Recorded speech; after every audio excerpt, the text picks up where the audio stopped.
एक विद्यार्थी किसी परीक्षा में पास होने के लिए दिन रात मेहनत करता है, लेकिन उसे परीक्षा के परिणाम में हमेशा निराशा ही हाथ लगती है। तो इससे तो यही सिद्ध होता है कि जिन संत महात्माओं ने ऐसा कहा है कि अच्छे कर्मों का फल अच्छा ही मिलता है, या तो वह महापुरुष गलत थे या फिर हम कर्मों का लेखा जोखा अच्छे से समझ ही नहीं पाए हैं। दोस्तों, क्या ये कहावत सच है कि हम जैसा कर्म करते हैं हमें वैसा ही फल प्राप्त होता है? हम सब ने बड़े बड़े संत महात्माओं से ये बात एक ना एक बार जरूर सुनी होगी, लेकिन आप चिंता मत कीजिए, क्योंकि आज की कहानी सुनने के बाद कर्मों के बारे में आपकी सोच, आपकी दृष्टि एकदम स्पष्ट हो जाएगी। कहानी में आगे बढ़ने से पहले अगर आपने अभी तक हमारे चैनल बुद्ध नीति को सब्सक्राइब नहीं किया है तो सब्सक्राइब कर ले, क्योंकि ऐसी ज्ञानवर्धक कहानी हम आपके लिए लाते रहते हैं। चलिए कहानी शुरू करते हैं। एक समय की बात है, किसी गांव में केशव और माधव नाम के दो भाई रहते थे। पूरा गांव जानता था कि वह कहने को भाई थे, लेकिन भाई जैसा प्रेम उन दोनों में नहीं था। केशव पढ़ा लिखा था और माधव से वह बहुत ज्यादा होशियार और चालाक था। उसने माधव के हिस्से में आने वाली खेती बाड़ी के जमीन को भी खुद हड़प लिया था। इसीलिए माधव के परिवार को बड़े ही कष्ट के दिन झेलना पड़ रहा था। माधव की पत्नी अक्सर बीमार रहा करती थी और उसके पास उसके इलाज तक के पैसे नहीं थे। अपने भाई के विपरीत माधव बड़े ही शीतल स्वभाव का इंसान था। कभी किसी के साथ बुरा नहीं करता था, लेकिन उसके मन में अक्सर यह सवाल उठता था कि मैं किसी का बुरा नहीं करता हूं, किसी के बारे में बुरा सोचता तक नहीं हूं, तो मेरे साथ ऐसा क्यों होता है? क्यों मेरी पत्नी हमेशा बीमार रहती है? क्यों मेरे पास इतना धन नहीं है कि मैं अपना जीवन अच्छे से चला सकूं? क्यों मुझे मेरे कर्मों का फल नहीं मिलता है? और मेरा भाई इतना धूर्त है, इतना चालाक है और वह हमेशा मजे में रहता है, उसे तो कोई परेशानी नहीं है। वह सोचने लगा कि शायद बुरे कर्मों का फल अच्छा मिलता है, अच्छे कर्मों का फल अच्छा नहीं मिलता, और धीरे धीरे यह संदेह उसके मन में घर करने लगी। वह बहुत परेशान रहने लगा। उसी गांव से कुछ दूरी पर एक सन्यासी अपनी कुटिया बनाकर रहा करता था। जब भी वह सन्यासी गांव में भिक्षा मांगने के लिए आता तो सबसे एक ही बात कहता कि जो तूने किया वह तेरे हिस्से और जो मैंने किया वह मेरे हिस्से। माधव इस बात का अर्थ कभी समझ नहीं पाया था। एक दिन जब वह गहरी चिंता में डूबा हुआ था तो उसके कानों में फिर से यही शब्द पड़े कि जो तूने किया वह तेरे हिस्से और जो मैंने किया वह मेरे हिस्से। जैसे ही यह शब्द माधव के कानों में पड़े, वह गुस्से से तिलमिला उठा। उसने गुस्से में उस सन्यासी से कहा कि महात्मन, आप हमेशा ही यही बात कहते रहते हैं जिसका कोई अर्थ नहीं है। अगर आपकी बात सत्य होती तो मेरे साथ बुरा क्यों होता? मैं जीवन में हमेशा अच्छे कर्म करते आया हूं, तो मेरे हिस्से में तो अच्छे कर्म मिलने चाहिए थे, अच्छा फल प्राप्त होना चाहिए था, लेकिन मुझे कुछ भी अच्छा फल प्राप्त नहीं हुआ। मेरी पत्नी हमेशा बीमार रहती है, खाने तक के पैसे नहीं होते। हमारे पास सन्यासी ने बड़े शांत स्वर में कहा कि ऐसा प्रतीत होता है महाशय की परिस्थितियों से तुम हार मान चुके हो। कठिन परिस्थितियों ने तुम्हारी सोच पर गहरा असर डाला है। बुरे समय ने तुम्हारी सोच भी बदल कर रख दी है। तुम एक काम करना, आज संध्या समय कुछ फल लेकर मेरे आश्रम में आना, फिर मैं तुम्हारे सारे सवालों के जवाब दे दूंगा। और इतना कहकर वह सन्यासी अपना भिक्षा पात्र लेकर अगले घर की तरफ निकल जाता है। संध्या समय माधव ने जैसे तैसे करके कुछ फल खरीदे और गांव से दूर उस फल को सन्यासी की कुटिया की तरफ लेकर निकल पड़ा। जैसे जैसे वह रास्ते पर आगे बढ़ रहा था, उसे अच्छा शांति का अनुभव हो रहा था, क्योंकि रास्ता गांव से दूर था, इसीलिए उसमें कोई हलचल नहीं थी। बस रास्ते में जगह जगह पर कुछ बंदर दिखाई दे रहे थे। माधव के मन में आया, क्यों ना कुछ फल उन बंदरों को खिला दूं। लेकिन फिर उसने सोचा कि अगर मैं फल लेकर सन्यासी के पास नहीं गया तो मेरे सवालों के जवाब मुझे नहीं मिलेंगे। इसीलिए बंदरों से वह फल बचाता हुआ वह सन्यासी की कुटिया तक पहुंचा। जैसे ही माधव उस सन्यासी की कुटिया में पहुंचा, वैसे ही सन्यासी बोल पड़ा। अगर मन में था तो ये फल खिला क्यों नहीं दिए बंदरों को? यह सुनकर माधव आश्चर्यचकित रह गया। वह सोचने लगा कि सन्यासी को कैसे पता चला कि उसके मन में बंदरों को फल खिलाने की इच्छा थी। उसने पूछा कि महात्मा जी, आपको कैसे पता कि मैं बंदरों को फल खिलाना चाहता था? सन्यासी ने बड़े शांत स्वर में कहा कि जरूरी यह नहीं है कि मुझे कैसे पता चला। हम तो सन्यासी हैं, सबके मन की बात पढ़ लेते हैं। जरूरी यह बात समझना है कि जिस तरह एक बछड़ा हजारों गायों के बीच अपनी मां को ढूंढ लेता है, उसी प्रकार कर्म अपने कर्ता को ढूंढ ही लेता है। यह कर्म मेरे हाथों ही होना लिखा था। और यह कहकर सन्यासी ने उसके हाथ से फल लिए और बंदरों को खिलाना शुरू कर दिया। माधव इस बात का मतलब समझ नहीं पाया, इसीलिए उसने उस सन्यासी से सवाल किया कि महात्मन, मैं आपकी बात का आशय समझ नहीं पाया, कृपया करके मुझ अज्ञानी को इसका मतलब समझाने की कृपा करे। सन्यासी ने शांत स्वर में कहना शुरू किया कि भंते, मनुष्य को हमेशा यही लगता है कि वही करने वाला है, वही करता है और वही कर्म करेगा। लेकिन समझने की बात यह होती है कि कर्म आपका खुद चुनाव करता है, आप कर्म का चुनाव नहीं करते। अगर आप किसी काम को करने के योग्य हैं तो हजारों लोगों के बीच में से कर्म आपको अपने आप ढूंढ कर निकाल लेगा।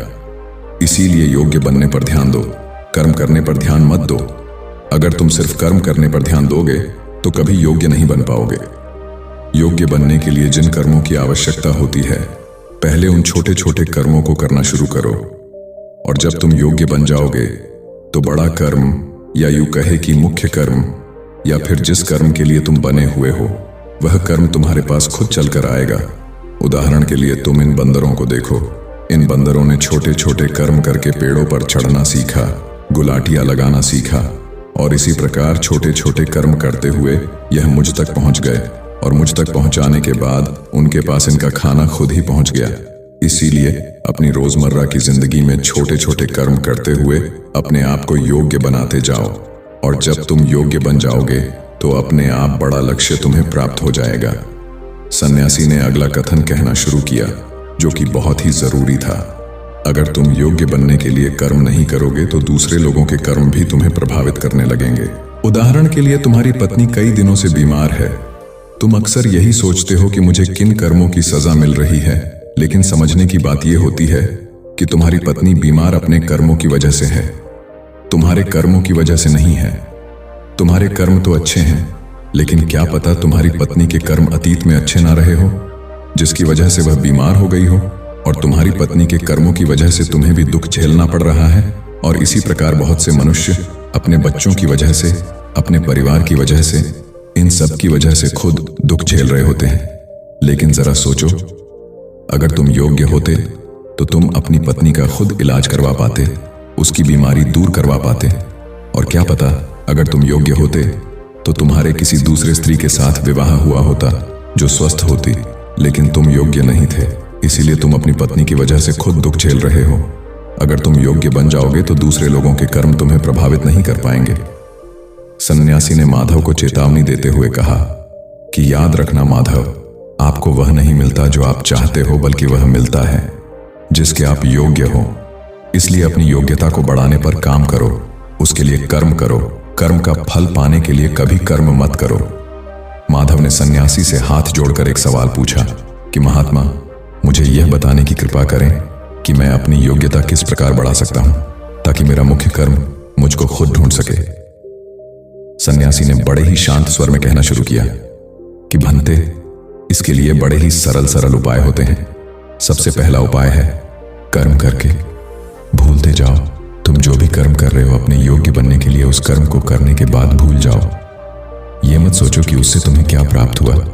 इसीलिए कहा जाता है कि कर्म करो, फल की चिंता मत करो।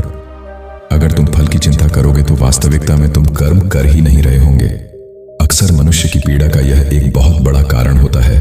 वह सोचता है कि मैं कर्म तो अच्छे कर रहा हूं, लेकिन मुझे फल प्राप्त नहीं हो रहे, और यही पीड़ा उसके मन को ठेस पहुंचाते रहती है, उसको अपने लक्ष्य से भटकाती रहती है।